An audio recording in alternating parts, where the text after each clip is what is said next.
But hey, thanks everybody for being here. I hope you've been having a fabulous a day. And just to add to what Abigail said, also remember the Boulder Public Library does need your support. If you are from here, they're coming up for a big vote in the district, and we do hope that you all can support them. There's been a lot of talk about their budgets, etc.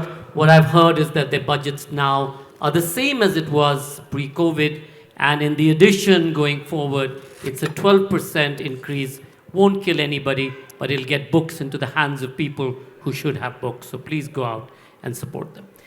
Chitra, thank you so much for being here. Her latest book, for those of you who haven't seen, The Last Queen. I wish we actually had the other copy with the portrait of the last queen, who was a real person. And in many ways, this particular book that she's written, it's a book of fiction, but it's based on the last queen of the Punjab, Rani Jinda. So I'm going to start by asking you, Chitra, how did this come to you, the idea of doing this particular book? For many of you, you know that women characters are mostly written out of history. And this one was in the footnotes of history. But unlike the Sita and the Draupadi and some of the powerful stories that you've told of women before, very well-known women, but from a different perspective, she was mostly not known. So how did you come about it? It's quite a fascinating story because I had never known about her. I had never intended to write about her. It's like she came into my life. She was a very feisty character, so she kind of elbowed her way into my life. And this is how it happened. I was in Kolkata at the literature festival there to give a talk on a previous book before we visit the goddess, which I came here to Jaipur to also share with you. And as I walked into the auditorium, Will Dalrymple, who is one of the founders of the festival and who all of you probably know, was giving a talk on the Kohinoor, which was his book at that time, his latest book. And as I walked in, on the screen, he put a painting of Maharani Jindan Kaur, her face. And this was a historical painting that was commissioned by her son very late in her life.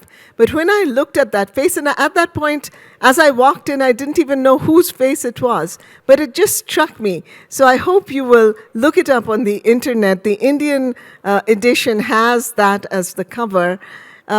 Just the look of resolution, the resoluteness. This was a woman who had lived a lot of life, seen a lot of tragedy, but was not defeated by it. And I said, this woman has a story. I must find out about it. And I started reading, and the more I read, although there were only snippets available, and there were no real books on her, but as I read, I got more and more fascinated, and I started feeling, what a pity that we don't know more about her, because there's lots to learn from her, as well as it's an amazing story of rags to riches. It's an amazing love story. It's an amazing story of resistance against the British, and she has a wicked sense of humor. So I said, I have to write this book. So I put aside the book I was writing. I was halfway through it. And that's still put aside for reasons that maybe we will get into. And I started reading more on her, and I started writing her story. But boy, it was hard. There are no books on her. There are yay stacks of books on her husband, Maharaja Ranjit Singh, wonderful person. Yay stacks of books on her son, And Dalip on the Singh. diamond, on the And Kohinoor. yay stacks on the diamond that belonged to all of them at some point or another, but no books on her. And I thought, isn't this something? Isn't this what happens to many women? Many women whose stories can really inspire us, but they're just erased from history. So, that has been, anyway, as you know, a long project of mine, to bring women into the limelight. So we'll come back to her being isolated, etc., as one of the reasons. But before that, do you want to just set for our audiences here in Boulder, Colorado, what the Punjab meant, and what was this Punjab, and why was Maharaja Ranjit Singh, or known as the Sarkar, which means, the Sarkar. Yes. I don't think there's a translation for Sarkar. It's not quite government, but sort of lord in some Lord, sense. yes. But just set the scene of the Punjab at this point of time before we get to Jinda. All right, so we're talking about the early 1800s, and Punjab at this point is under the rule of Maharaja Ranjit Singh, who was probably, I want to say, of his time, the greatest king in India. And the thing is that before Maharaja Ranjit Singh, there was no kingdom of Punjab. There were just principalities. There were the missals. And he united all of these tribes, all of these different families, and he gave them, I don't know. And that was all the way from Afghanistan down to the banks of the Ganga. Yes, yes. And the Indus, including the Indus. Yes. And Kashmir, all the way up to Kashmir. Kashmir, what is now Pakistan, Yes. all the way down yes, into the north because of India. Lahore was his capital. So, but he united them. He gave them the vision of this country, this motherland, this Punjab. And he just inspired everyone. They just loved him. And I was downstairs listening to the talk on meritocracy. His was a true meritocracy. He had people that were Sikhs like him, but also Hindus, also Muslims, also Europeans from various countries. Whoever he felt was a good person and who saw the vision and went along with it, didn't matter. Nothing else mattered. And he never got people from his family into high positions. He didn't do those things. So, and into this court, and it was a very opulent, very strong court that marched up and down, fought many battles. How does this woman, who is the daughter of the dog kennel keeper, sort of make her way? That's right. So if it wasn't history, you would be reading this and you would be saying, "Oh, dude, unbelievable. Can go with it." She is the daughter of the Lahore Kila's dog trainer, Manna Singh. And he is a very bad man. He wasn't necessarily a nice guy. He was, No, he was not a good guy, as Gopal said in the morning. Right, he was not a good guy. But she comes to, at a certain point, she's very beautiful. So he brings her to Lahore, hoping to get her into an advantageous match and make some money in the process. He's a gambler, so although he gets a lot of money, it's all gone. And she attracts the attention of Maharaja Ranjit Singh quite by accident, because Maharaja Ranjit Singh comes to see the dogs. He was a great hunter. He loved his dogs very much. He comes to see, and she doesn't even... What does he come on? He comes on a horse. I'm getting to that, Sanjoy. And she doesn't know who he is because he's very ordinary looking. If you've seen pictures of Maharaja Ranjit Singh, he looks very ordinary. And he was a very simple man. He, as you said, that was the richest kingdom at that point in India. He dressed very simply. At the most, he wore one string of pearls. And I have to say this because it's so beautiful that he had a great court and there was a throne, but he never sat on that throne. Only Guru Granth Sahib Ji sat on that throne, the holy book. He sat on a chair next to it saying, "I rule in the name of Guru Granth Sahib." And Maharani Jinda would learn a lot from him. But anyway, she's much taken with the horse. She makes friends with the horse, who, as he's off inspecting the dog, and she makes friends with the horse, who is otherwise a very bad-tempered beast. And this is a historic horse. In fact, I found more things on the horse more easily than on Jinda. Because this was the most expensive horse in all of Hindustan. This horse was, a battle was fought to get this horse to Maharaja Ranjit Singh. So anyway, but the horse takes to her, and Maharaja Ranjit Singh is like, maybe there's something here, I need to look into it, and then he falls in love with her. And she bribed the horse with what? With jaggery, with gur. No, she didn't bribe the horse. She thought the horse looked hungry, so she went in and, they were poor. So all they had is a little bit of jaggery, and she gave some jaggery, and the horse liked it. And Maharaja Ranjit Singh comes back and says, "I've been giving this horse like imported sugar from Kabul, and all at once it's like desi gur."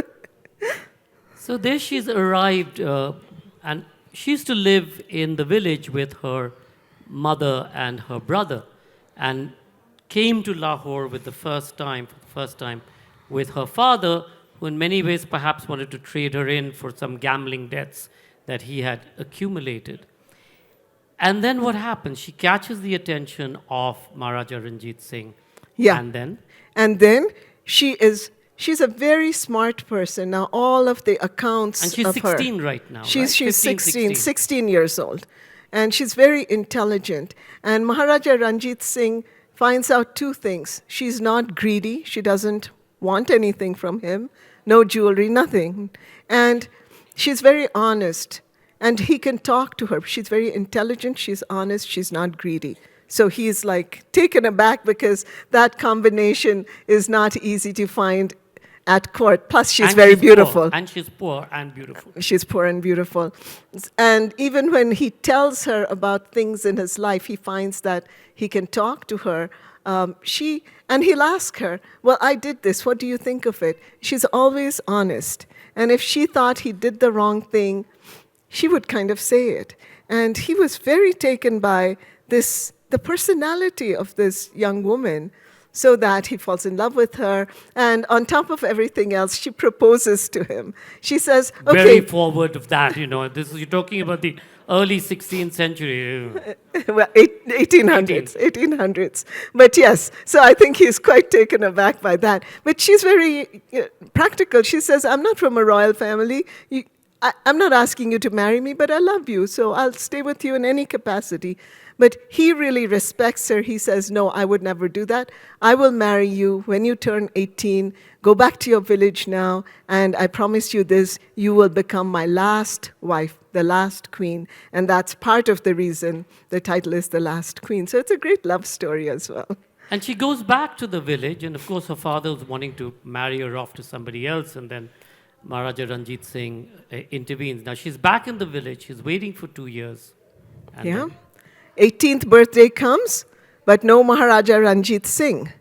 However, that night, an army, like a troop, comes from him with his sword. Maharaja Ranjit Singh can't be there because he is off negotiating with the British, they're trying to take over a very strategic town on the border. So he has to be there, to put out those fires. But he sends his sword. She gets married to his sword, which is not uncommon in that time. And the guards say that we are supposed to take you back to the castle, Lahore Killa. By the time they get back, it's dark at night, and there she is all alone. So you want me to read? If you can read from that bit.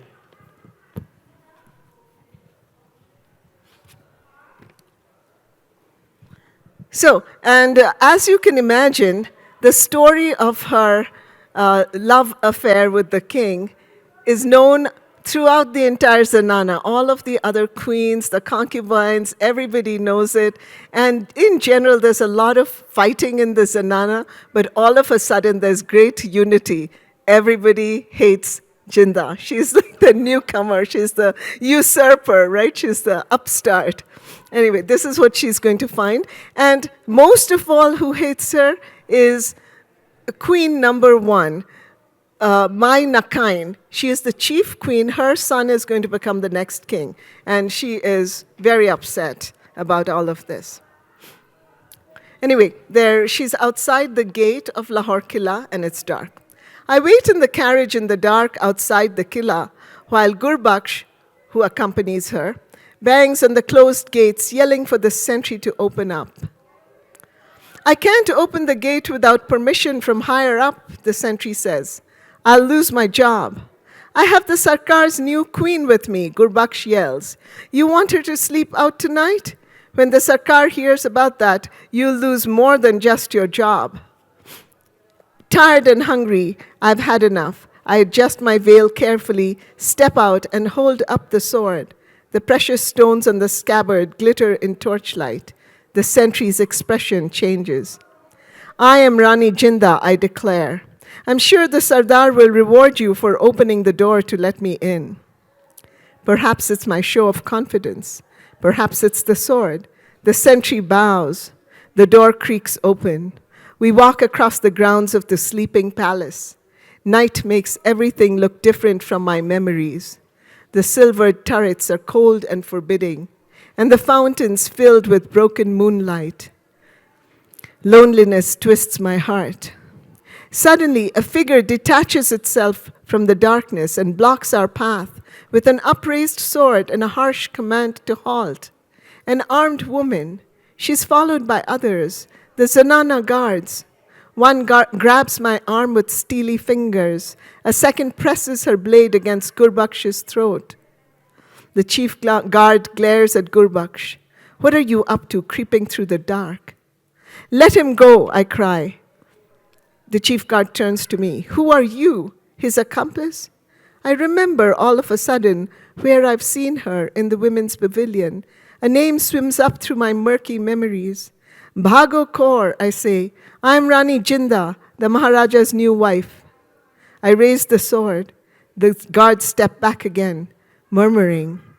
Surely you were informed that I would be arriving today? Things happen rapidly after that. Bhago bangs on the door of a long, low building until an old woman with a flickering lamp opens it and leads me to a small, damp, windowless room. Inside, the bed is hard and narrow, the bedclothes musty, the floor filthy. I step over black pellets of mouse droppings. In the corner, atop a chest, sit a covered dish and a pitcher of water along with an unlit lamp. Are you sure this is my room? I ask, incredulous. For Rani Jinda? It is your room. I was given orders. The woman points at the dish. Your dinner. Ranting will do no good. I'll have to try a different tactic. I take a coin from my pouch and hold it out. Thank you for your help so late at night. The woman looks taken aback, as much at the courtesy as at the bakshish. Her hand darts out and grabs the coin. She says, toilets are at the end of the corridor. She uses her lamp to light mine. Then she whispers, maybe you shouldn't eat the food. The Zanana politics, and the Zanana primarily also controls a lot of the kingdom, the people, etc. The Zanana politics really came to play, and a few days later, there's a bad smell and there's a dead rat behind the cupboard. Tell us a little bit about how she was able to, in many ways, negotiate the Zanana and make friends with one of the Ranis who comes to her aid. Yes, and Maharaja Ranjit Singh is a help also in this because he introduces her to this other queen, Rani Gudda, who is from the Jammu area and who takes a liking to Rani Jinda, not only because she's a good person, Rani Gudda, but because her younger sister has died, has committed suicide, and Jinda reminds her of her younger sister. And I think Maharaja Ranjit Singh, who was a very emotionally intelligent person, had realized this and put them in touch. But also, it's because of another woman. Women become very important in this novel and in Maharani Jinda's life. They are either her allies and her friends, or they are her deep, deep enemies. And we will see that in this book. But so, now finally Maharaja Ranjit Singh has settled the problem on the border. He's back. He's very apologetic at all of the things that she's had to put up with, and they have a beautiful reunion. And then he says, well, I would like to give you a gift. What would you like?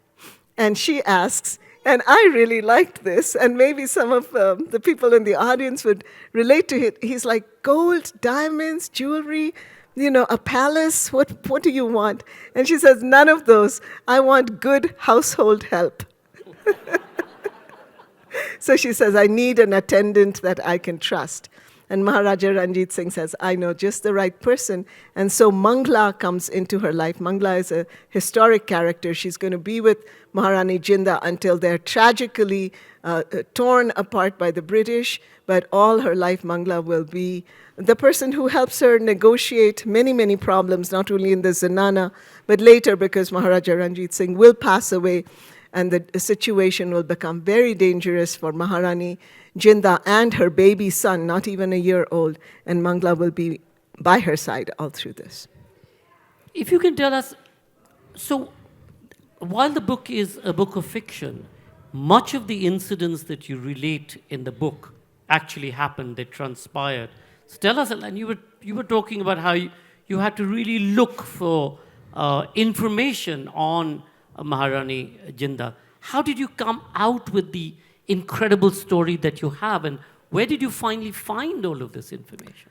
Okay, so so I get back home and I'm starting to do research. It's really difficult. There are no books on her, but there are a lot of books on the Sikh Empire, and there are some excellent books on Maharaja Ranjit Singh and Maharaja Dalip Singh. So I get all of those, and I'm so glad that I do. They're all in my possession now, and I'm thinking of maybe travel to India to see Amritsar, which was important, to see Calcutta and Spence's castle, where she will be reunited with her son after the British take him away for many, many years. And then COVID strikes, no travel is possible. I had really wanted to go to Chunar Fort.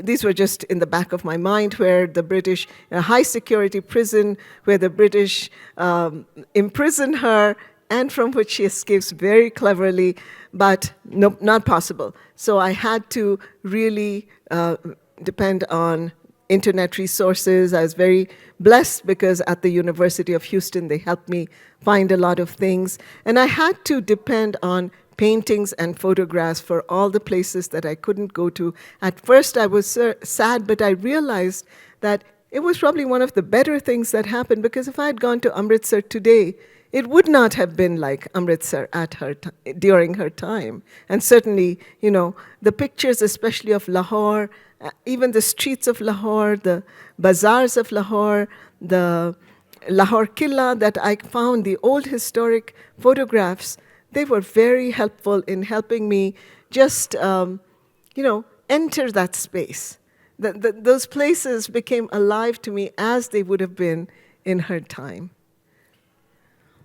Let's move forward. I mean, Maharaja Ranjit Singh comes back having settled Firozpur. One thing that I didn't mention to you, which is that as I read these books, there would be a sentence here and a paragraph here, and then I compiled all of them.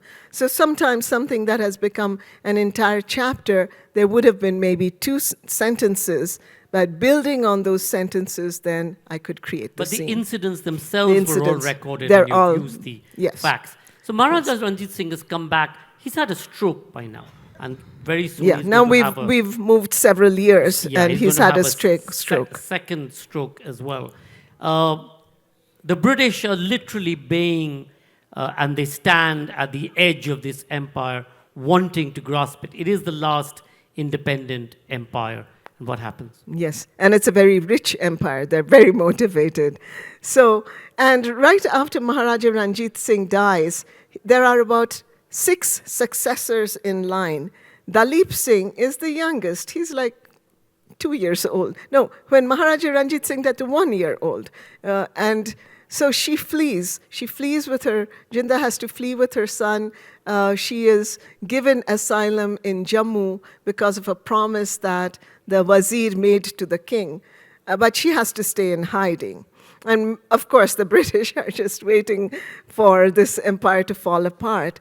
And everyone, amazingly, right? If this wasn't in history, you'd think I made it up, and I made it up badly. But every one of them dies. And, every one of the successors die through an accident, through poison, through murder, as they do. Yes, yes. So one thing or other. Not Prince Charles right now, King Charles, but. One after the other. And, some people say it's because of the Kohinoor, that only Maharaja Ranjit Singh was strong enough to control the jewel, but now in other hands, it's just wreaking havoc. Anyway, now Maharaja Dalip Singh, 5 years old, 6 maybe, has become, no, 5, he's just 5 years old. He's become the king, she becomes queen regent, and she takes that job very seriously. And they respect her hugely. I was saying to you earlier, Param is here. Param is the great-grandson, grandnephew of one of the characters in your book, Atariwala. Shyam Singh Atariwala. Oh my gosh. Okay, hold on to that, because that is coming in a little while, and that's very important. But meanwhile, when you said people respect her, but that doesn't happen easily. When she first becomes queen regent, or at this point she's only mother of the king, the courtiers are like, poor widow lady, why don't you go to She's the the dummy. Zanana? She's the dummy. Just go to the Zanana and have a good life, get good food, massages, whatever. We'll take care of the kingdom. We'll handle. Dalip Singh will be in good hands. And she's like, no way. I'm going to stand behind his throne every single day, and I'm going to make sure that you don't steal the kingdom from my son. So they do learn to respect her, but it's not easy. She has to fight a lot.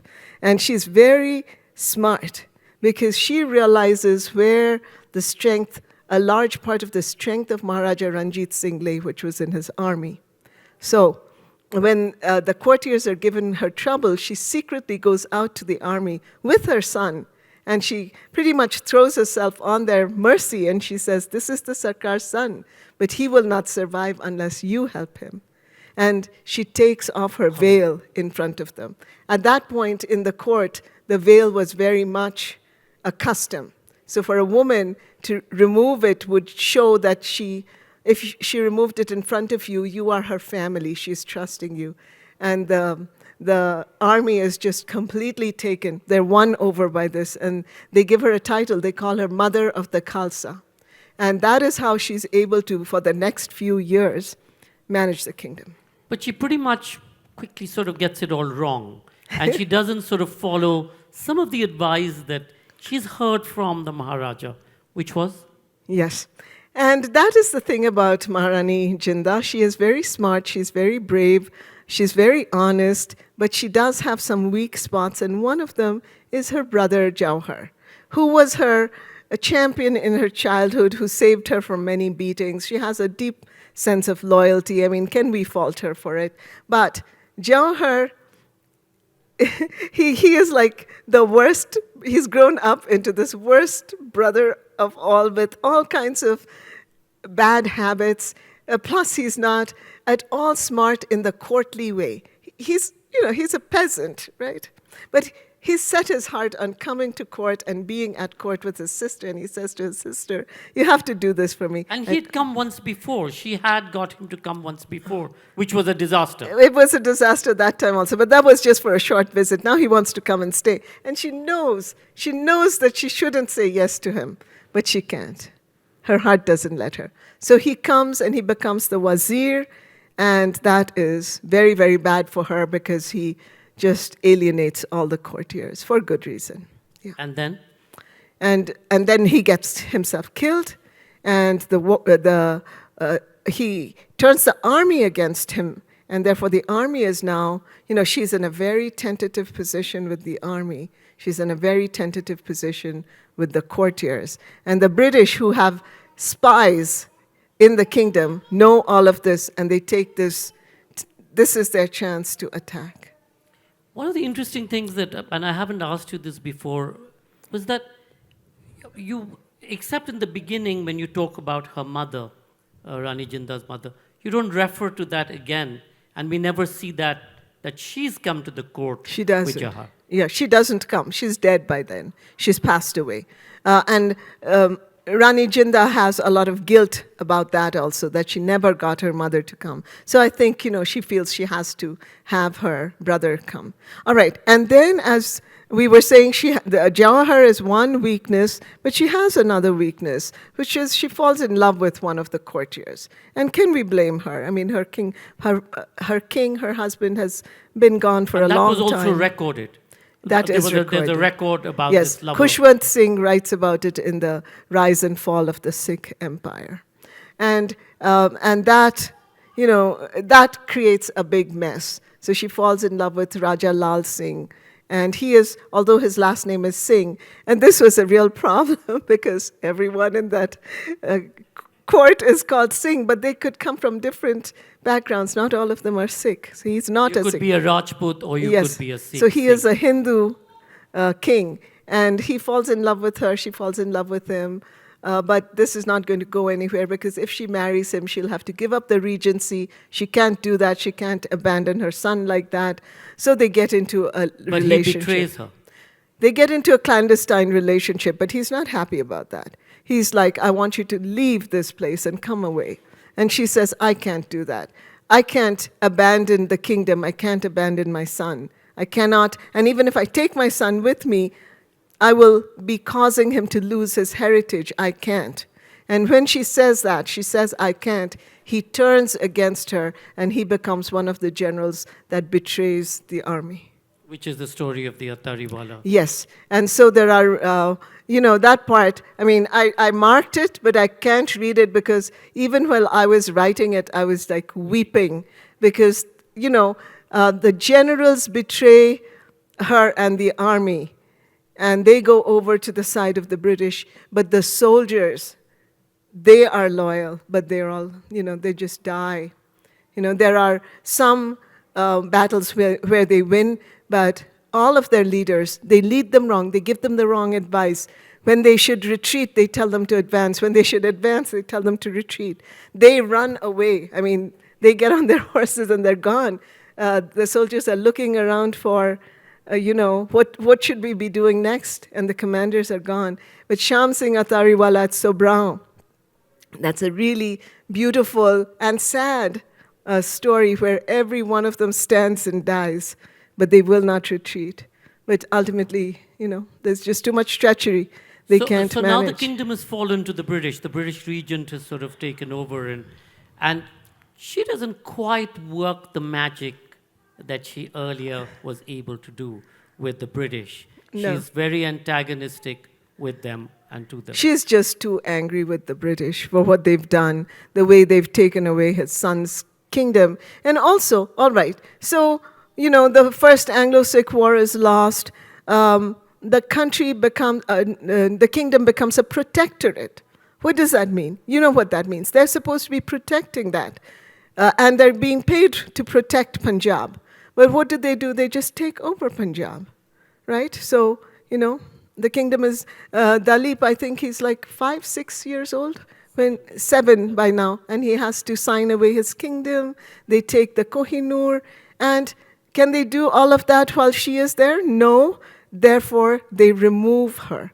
So they remove her forcibly through a trick, and they put her in prison. Tell us how they took the leap away. Right, because she is very careful at this point. At this point, she's like, I'm not leaving him for even one moment. But one day, the Lawrence, who's now in charge of the whole Killa and the whole kingdom, he says to the little boy, Dalip, a flock of beautiful parrots have come to the Shalimar Gardens. Shall we go and see them? And, Dalip is like, Mom, I need to go see the parrots. And she finally says, okay, but, come back soon. And she says, just go and come back. Don't be in the sun too much, just like a mother would say. Soon as he leaves the castle, they forcibly put her into a closed carriage. They take her away to one prison, and then when her location is found out by the people love her. They have to remove her to a farther prison, and finally to Chunar, which is the most, it is a horrible prison. I think they put her there hoping she would just die under those conditions. And indeed, her health will suffer greatly. And mother and son will be separated for years and years and years. 15 or 16 years pass. Now, Dilip is been taken to England. He becomes, in many ways, protectorate by Queen Victoria. He becomes British in his being.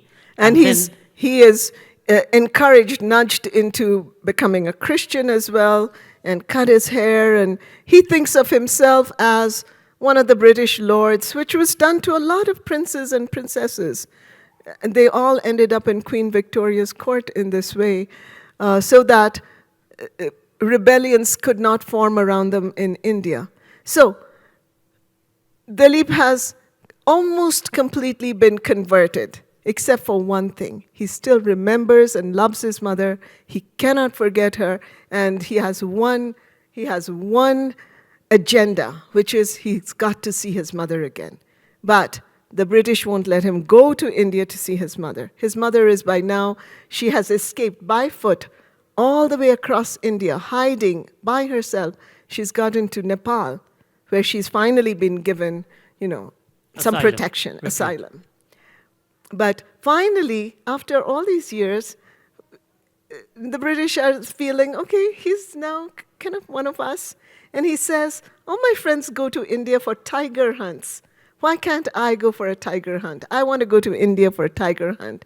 And the court gives him permission because, okay, what could go wrong during a tiger hunt? All right. But he contacts his mother in Nepal. She comes to Calcutta, which is my city.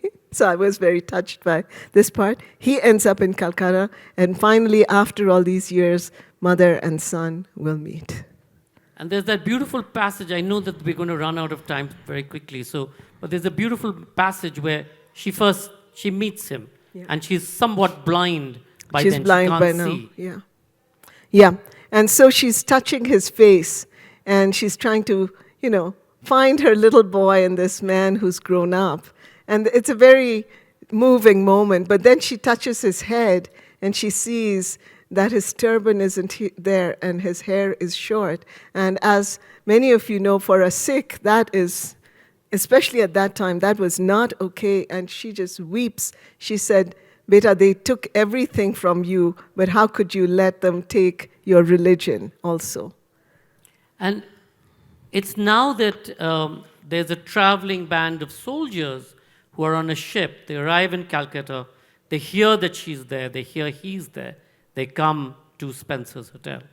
Yes, and they're very excited because this is their long-lost queen and their long-lost prince, and they're out there, they're saying, long live the queen, long live the prince. More and more people are gathering. There's a real patriotic feeling, and the British get very worried.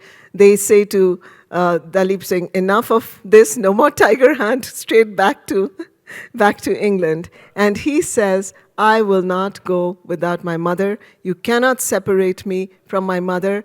And they use a good tactic, one that Maharani Jindan had used in the past, to contact the local newspapers. So this gets into the local newspapers. Here are the British, heartlessly tearing apart again mother and son. So the British realize they can't do that. And they say, okay, you can bring your mom to England.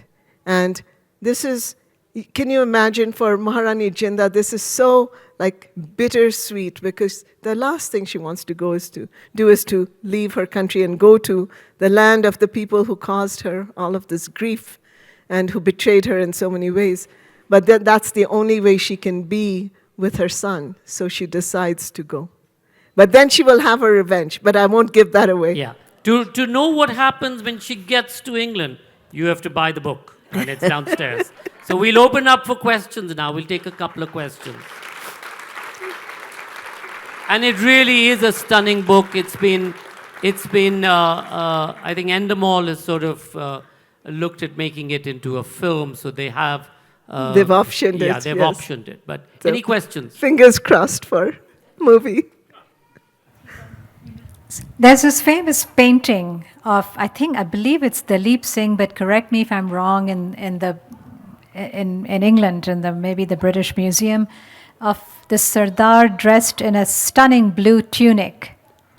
And I think it's with his turban and everything. All in this full regalia in the Victorian court. And I remember going to hear a curator, and it was very sad because it was almost like he was a prop in in Queen Victoria's court, and that he had a very sad life actually. He did. And that he had been separated from his family, and he'd become sort of a prop at court, sort of the Indian prince prop.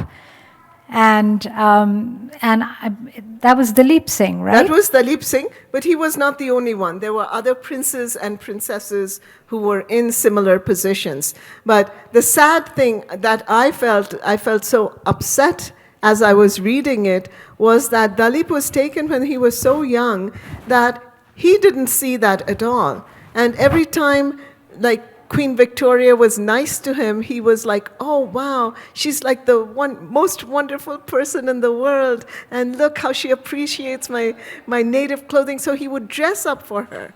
But, you and I can see now that was so, what's even the word for it? That was so disrespectful, what they did to him, right? How they used him, and how they dressed him up and, paraded him.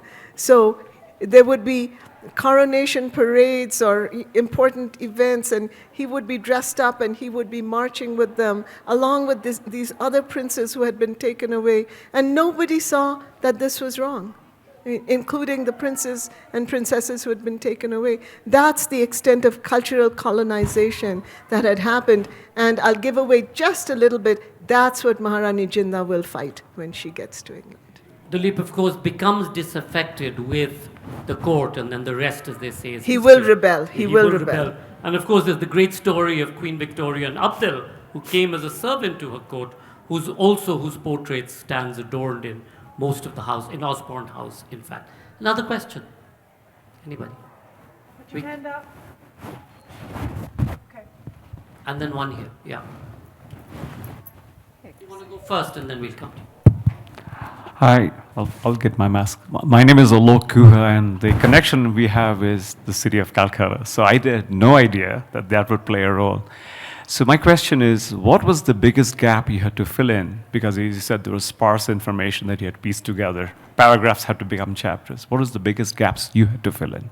Okay, so all the gaps that I had to fill in were the private moments in her life, because there's no record of those. All the moments we have of her are what she did in public, what she said to people, the things that she wrote to the newspapers, and she got these out very cleverly even after she was imprisoned. But what was she thinking? What was she feeling? Let's say Mangala and she were alone in a room in the Zenana, and they were trying to figure out how to get around my Nakain's plots.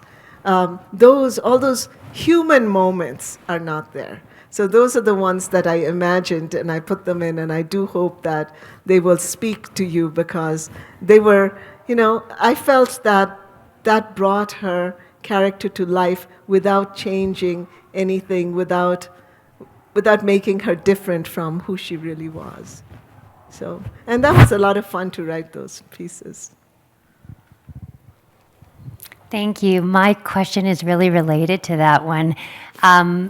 I'm really interested in your creative process of how did you intuit those conversations? Did you put yourself, from all of the history that you were able to gather, I mean, could you share that a little bit? I think there's probably a lot of writers here. It's just a really interesting process of how do you write those it sounds like you wrote this from the first person. How do you write that in the absence of actual information? Thank you. That's a great writerly question. And the answer, it's kind of a moving target, so we have to do many things. But I think the first thing is, as a writer, I have to put myself in her place, and I have to feel what she may have felt. So right from the beginning, when as a girl of 15, she comes to Lahore, the big city, for the first time. How did she feel walking into Lahore, walking through those gates, going through the marketplace, filled with food that she's never seen, and she's lived a very poor life. So I had to imagine that. I had to really get into her character. But once I got into her character, those scenes began to write themselves. So I think this is true with all my other books as well. The main characters, the point of view characters, I have to inhabit them. And I have to really feel their feelings. So a lot of times when I was writing this book, I was upset and I was angry and I was weeping because I was really feeling what she was going through. I don't know any other way to write. Anyone else? Yeah. Oh, hang on. Okay. She has an important question. Yes. What happened to her lover, the man she fell in love with? Okay, Raja Lal Singh. What happens to Raja Lal Singh? So Raja Lal Singh, after all of this happens, he comes back with the British to the kingdom of Lahore, because the British have promised him large rewards for his for what he did, for his really letting down the entire kingdom. And she faces him and she says to him, "Are you not ashamed of yourself for what you have done? How could you do this? Forget about me. How could you do this to your kingdom?" And he's a good person, so he takes it to heart. There were two of them, Lal Singh and Tej Singh. They were the two main generals who betrayed the army and they went over to the British. Tej Singh will prosper. He will become, he will get many, many jagirs and he will get a lot of money. He will be rewarded by the British. Raja Lal Singh is so ashamed by what Maharani Jinda says to him that he leaves the court and he goes far away and he tries to start a rebellion against the British.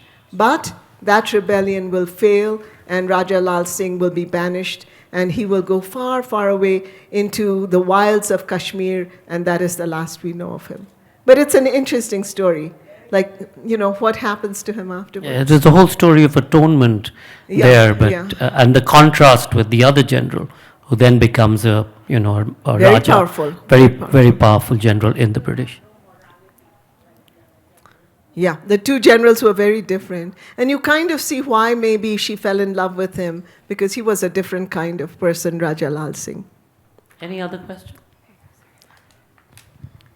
Hi there. Just a quick question about, given her background and where she's coming from, how much does it hamstring her in Zanana politics and in her days before she ascends to regency? And then once she ascends to regency, how supportive or antagonistic are the other queens to her cause? Okay, I'll answer the second one first because that's easiest. Once she becomes queen regent, no more problems from the other queens. They realize who is top boss over here.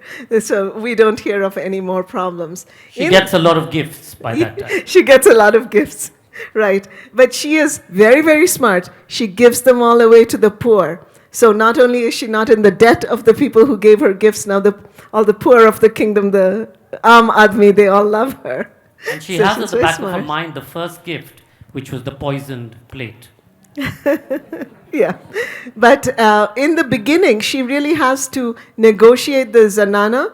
Mangla, who has been around the Zanana for longer, is very good at guiding her and telling her what to do and what not to do. The other queen, Rani Gudda, also helps. And most interestingly, the person who really understands the Zanana, although he's never in there, is Maharaja Ranjit Singh. And he becomes a real advisor to her as well as an advocate. So with this triumvirate of helpers, she manages the Zanana quite well, but she has to learn. There are some great stories over here about how the other queens try to, mostly Mainakain, she tries to trick her to make her lose face. Now she can't kill her anymore. She knows that Maharaja is there protecting her, but she tries to make her lose face. But that was one of my most fun parts to write, how Maharani Jinda is, she's so smart. In the same vein, very politely, she will be able to outsmart the other queens. So, yeah, those parts were real fun to write. The last question, yeah. Yeah, your mic is coming. So does your book also refer to that whole strategy of British trying to take out the Ranjit clan? They could not marry and they could not have children. Is that also in your book? Or Okay, so, that was done in other kingdoms. Here, there was no need to, because Maharaja Dalip Singh was the last one left, and they took him away to England. So there was no one left that could say, I will become the next king. And Maharaja Ranjit Singh Maharaja Dalip Singh will much later marry, and he will have children, but he will never be allowed to come back to India. He's only allowed to come back once to put his mother's ashes in the river. That's it. He's banished from India like forever after that. Yeah. Chitra Banerjee, thank you so much for this incredible book, and do pick it up. It really puts the spotlight on a time which is, of course, long gone. It also gives you a sense of the Kohinoor that plays a very important part of this story. So thank you all. There was one important thing that I wanted to say. What was one lesson that I learned when I was writing this book? I learned that if we cannot come together as a nation, we will fall apart. And that was what happened then. All the kingdoms, they were powerful. They could not come together. That was, they were made to fall apart. You needed a strong leader while Maharaja Ranjit Not Singh. only that, we need to know that together we are stronger. And if we fight among each other, we just weaken the entire structure. I think that is a lesson for today as well. Thank you.